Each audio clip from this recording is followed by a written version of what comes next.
मी आत्ताच काही दिवसापूर्वी सिंहगडला गेलो होतो K2S ट्रेक म्हणून.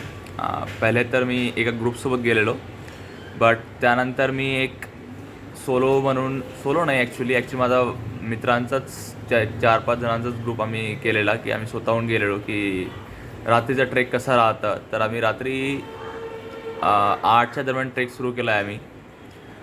तर गंमत अशी आहे की त्यामध्ये आम्ही 2 ते 3 वेळेस आम्ही आमचा रूट विसरलेलो. आणि तरी पण ट्रेक छान होता. बट याची एक अलगच हे राहतं ट्रेक करण्याची, की एक अलग मजा राहतं. ती एका 40-50च्या ग्रुपमध्ये तर शायद कदाचित येत नाही. त्याची एक वेगळी मजा असतं की 40-50च्या ग्रुपमध्ये आपण अलग अलग मुलांना व्यक्तींना भेटतो. ते एक वेगळं हे असतं. बट जे आपण 4-5 जण जातो ना, त्यावेळेस थोडीशी माणसाची फाटते पण. ते एक आहे की आपण आणि आपल्याला माहीत नसतं ना की जायचं कुठे आहे, करायचं काय आहे. तर एक रिअल असं कुठेतरी फसल्यासारखं वाटतं आहे आणि ते त्यातून असं आपण गडावर पोहोचलो आहे की असं वाटतं की यार अरे काहीतरी केलं आहे आपण, असं एकदम भारी फिलिंग येत आहे. तर तेच आम्ही 8च्या दरम्यान ट्रेक सुरू केला. तर ते पहिला हत्ती टेकडी म्हणून आहे, ते टेकडी आम्ही सगळ्यात पहिल्यांदा पार केलेली. ॲक्च्युली आम्ही रस्ता विसरलो होतो, तर आम्ही साईडने निघलो त्याच्या. आणि त्यानंतर आम्ही कंटिन्यू पुढे पुढे होत गेलो. तर 2 व्यक्ती भेटले, काहीतरी करत होते ते. त्यांनी आम्हाला थोडासा मार्ग भटकवलेला. तर आम्ही एका गलत रस्त्याने गेलेलो. तर मग तिथं आमचा एक जवळपास अर्धा पाऊण तास वेस्ट झालेला. मग तिथून पुन्हा रिटर्न येऊन विदाऊट रूट आम्ही सेकंड टेकडीनं आम्ही हे गेलो.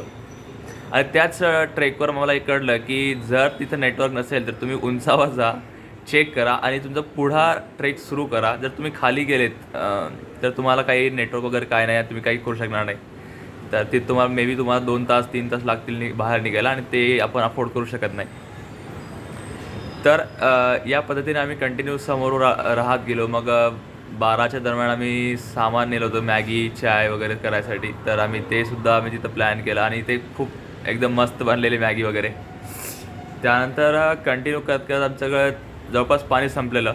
बट थोडीफार आम्ही पाण्याची सेव्ह करत करत गेलेलो. आम्ही एक स्पॉट मला माहीत होता की तिथं पाणी मिळतं आहे, की रोड आहे तिथं, तर पाणी मिळतं आहे. बट अनफॉर्च्युनेटली त्या दिवशी आम्ही वीकडेलाच गेलो होतो, तर ते बंद होतं.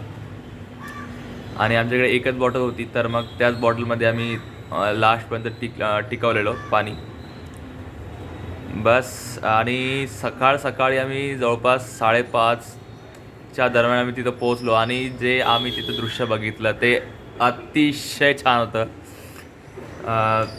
सांगता येत नाही त्या गोष्टी की कसं वाटलं आहे तुम्हाला तिथं. कारण की तुम्ही रात्रभर तुम्ही चालताय, टेकड्या चढताय, तुम्हाला तहान लागते आणि तुम्ही सकाळी तिथं पोहोचताय आणि तुम्ही दृश्य बघताय की किती छान आहेत ते. तर ते सांगता येणार नाही आपल्याला. एकदम मस्त असतं ते. आणि मग तिथे आम्ही थोडं जेवण केलं, भाकरी वगैरे. आणि जे आम्ही ती कडा बघितला, तानाजी कडा. तर ती जे कडा होती तिथं जर आपण असं डोकावून बघितलं तर आपली अजूनसुद्धा आपलं असं बॉडीला पूर्ण असे शिवर येतात, काटे येतात हातात. तर ते बघून असं वाटलं की यार शक्य आहे की माणूस तिथून वर येऊ शकता. आणि अशा बऱ्याच गोष्टी तिथं चांगल्या. आम्ही फ्युचरमध्ये प्लॅन करू आहे की तिथून जे चारहीसुद्धा तिने किल्ले दिसत आहेत, तर ते सोबतच एकाच रांगेने आम्ही कंप्लीट करूया असं आम्ही प्लॅन करतो आहे. होप ते पॉसिबल हो आमच्याकडून. तर असं बघत राहा आम्हाला. थँक्यू.